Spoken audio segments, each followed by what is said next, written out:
Hi everyone, thanks for listening to the Daily Pattern video today. I'm Rachel and the verses that we're looking at are in John chapter 6 and it's a really well-known passage today. It's about Jesus walking on the water.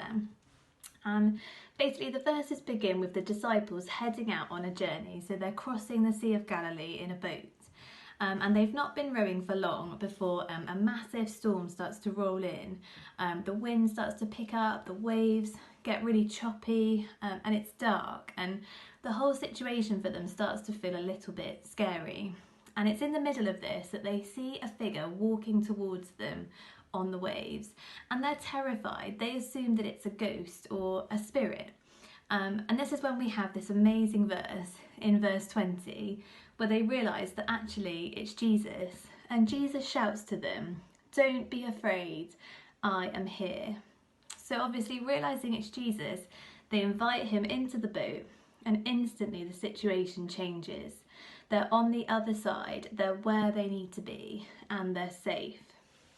And so as I've been thinking and reflecting on this situation that the disciples found themselves in, I couldn't help but compare it to the situation of life that we have found ourselves in over the last few weeks. And I don't think that I am the only one who will have found life over the last few weeks a bit stormy.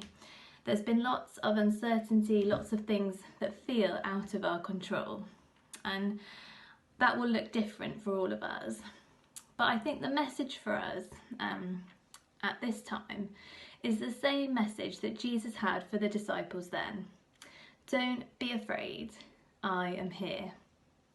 And what I love about this passage is that Jesus didn't stand at a distance from the disciples. He didn't stand on the shore and shout words of advice or encouragement to keep going. He stepped into the waves. He stood with them in the storm and waited to be invited into the boat. And I think it's the same with us. Jesus longs to stand with us in the good things, in the bad things, in the things that we're scared about. All we have to do is invite him in.